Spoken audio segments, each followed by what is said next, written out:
કરીએ તો જીએસપીસીના એમડીની અધ્યક્ષતામાં સુરતમાં યોજાઈ સમીક્ષા બેઠક। એમડી અવંતિકા સિંહની અધ્યક્ષતામાં યોજાઈ આ સમીક્ષા બેઠક।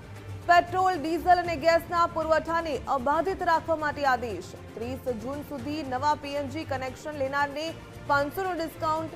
કનેક્શન ઇન્સ્ટોલ થયા બાદ બિલમાં મળશે 500ની ક્રેડિટ। નવા પીએનજી કનેક્શનની પ્રક્રિયા 45થી ઘટાડી 7 દિવસ કરાઈ। રાજ્યમાં ગેસ, ફર્ટિલાઇઝરનો પૂરતો જથ્થો હોવાની આપી ખાતરી। શાળાઓ, હોસ્પિટલો, આશ્રમોને પીએનજી કનેક્શનમાં અગ્રતા અપાશે। સુરત જિલ્લામાં 15.20 લાખ ડોમેસ્ટિક પીએનજી કનેક્શન કાર્યરત। એચપીસીએલ, બીપીસીએલ અને આઈઓસીએલ દ્વારા નાના સિલિન્ડરનો સપ્લાય શરૂ। મહત્વપૂર્ણ બેઠકનું આયોજન કરવામાં આવ્યું। વધુ વિગત મેળવીએ સંવાદદાતા રાકેશ બ્રહ્મભટ્ટ પાસેથી। રાકેશ, જીએસપીસીના એમડીની અધ્યક્ષતામાં સુરતમાં એક સમીક્ષા બેઠક યોજાઈ। આ સંદર્ભે વધુ શું વિગત?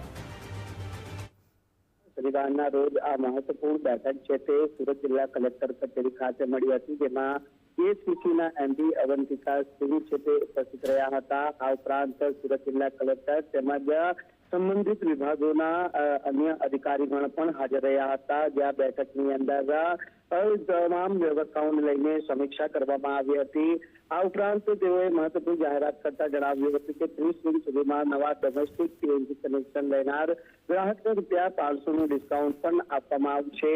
વધુમાં તેઓએ જણાવ્યું કે સમગ્ર રાજ્યમાં હાલ ગેસ, પેટ્રોલ, ડીઝલ, ફર્ટિલાઇઝર સહિતની આવશ્યક ચીજવસ્તુઓનો પૂરતો જથ્થો ઉપલબ્ધ છે અને ભવિષ્યમાં પણ આ સપ્લાય પૂરતી માત્રામાં મળી રહે તે અંગેની યોગ્ય વ્યવસ્થાઓ છે તે સુનિશ્ચિત કરવામાં આવી છે। તદુપરાંત સુરત શહેરમાં 15.20 લાખ ડોમેસ્ટિક પીએનજી કનેક્શન છે, જેઓને નિયમિત ગેસ પુરવઠો મેળવવામાં કોઈ તકલીફ ન રહે તે માટે ઓઇલ એન્ડ ગેસ કંપની સાથે સરકાર સતત સંકલનમાં છે અને ઉપરાંત જ્યાં ગેસ લાઇન ઉપલબ્ધ છે તેવા વિસ્તારોમાં 30 જૂન સુધીમાં નવા ડોમેસ્ટિક પીએનજી કનેક્શન માટે અરજી કરનાર ગ્રાહકને ₹500નું ડિસ્કાઉન્ટ આપશે તેવું પણ જાહેરાત છે તે તેઓ દ્વારા કરવામાં આવી છે અને કનેક્શન ઇન્સ્ટોલ થયા બાદ બિલમાં ₹500ની ક્રેડિટ છે તે મળી રહી છે।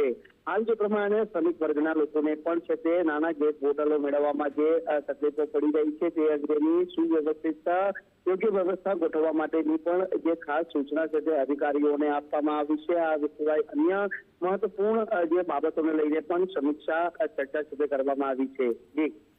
જી ધન્યવાદ રાકેશ, તમામ જાણકારી બદલ।